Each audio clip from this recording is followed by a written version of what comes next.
Salam sejahtera. Bertemu lagi dalam channel Cikgu Save Tutorial. Pertemuan pada kali ini adalah untuk membincangkan bagaimanakah penentuan tingkat upah dalam pasaran buruh, yaitu sekiranya berlaku ketidakseimbangan dalam tingkat upah buruh, yaitu sama ada upah lebih tinggi daripada upah buruh keseimbangan ataupun upah lebih rendah daripada upah buruh keseimbangan. Sebelum kita meneruskan perbincangan bagaimana menentukan tingkat kadar upah, kita akan lihat dahulu pengenalan kepada keluk.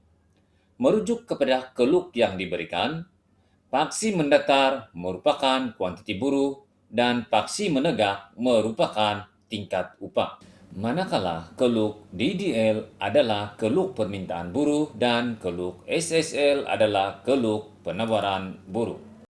Merujuk kepada keluk yang diberikan, keseimbangan asal tercapai apabila kuantiti buruh diminta adalah sama dengan kuantiti buruh ditawarkan melalui keluk. Keseimbangan asal tercapai apabila keluk permintaan buruh DDL bersilang dengan keluk penawaran buruh SSL pada titik I kosong. Ketika ini, upah buruh keseimbangan adalah W0 dan kuantiti buruh keseimbangan adalah L0.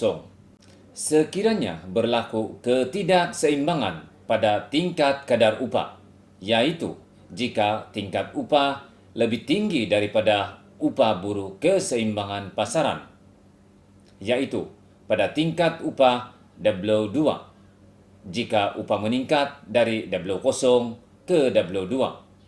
Ketika ini, kuantiti buruh diminta adalah pada L1, yaitu menurun dari L0 kepada L1. Manakala kuantiti buruh ditawarkan adalah L2, yaitu meningkat dari L0 kepada L2. Ini akan menyebabkan berlakunya lebihan penawaran buruh sebanyak L1, L2, yaitu bersamaan dengan jarak CD. Dalam keadaan ini, lebihan penawaran buruh akan menyebabkan pengangguran meningkat. Ini menyebabkan tingkat upah buruh cenderung untuk turun. Apabila upah semakin menurun, maka kuantiti buruh diminta semakin meningkat dan kuantiti buruh ditawarkan semakin menurun. Proses ini berterusan sehingga kuantiti buruh diminta adalah sama dengan kuantiti buruh ditawarkan pada L0.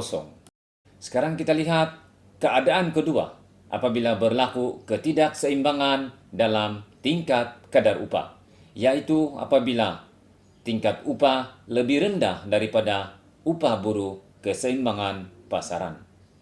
Pada tingkat upah W1, yaitu jika upah menurun dari W0 kepada W1, maka kuantiti buruh diminta adalah pada L2, yaitu meningkat dari L0 kepada L2.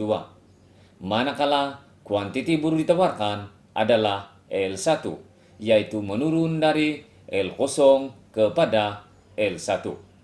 Ini akan menyebabkan berlakunya lebihan permintaan buruh sebanyak L1, L2, yaitu bersamaan dengan jarak EB. Lebihan permintaan buruh akan menyebabkan firma sanggup menawarkan upah yang lebih tinggi. Ini menyebabkan upah cenderung untuk naik. Apabila upah semakin meningkat, maka kuantiti buruh ditawarkan semakin bertambah dan kuantiti buruh diminta semakin berkurang. Proses ini berterusan sehingga kuantiti buruh diminta adalah sama dengan kuantiti buruh ditawarkan pada L0. Sebagai kesimpulannya, kalau kita lihat, sebarang tingkat upah yang tidak berada pada tingkat upah keseimbangan adalah tidak stabil, dan upah akan kembali pada tingkat upah keseimbangan, yaitu pada W0. Ketika ini, kuantiti buruh diminta adalah sama dengan kuantiti buruh ditawarkan. Sekian pertemuan pada kali ini dan bertemu lagi pada tutorial yang akan datang. Sekian dan terima kasih.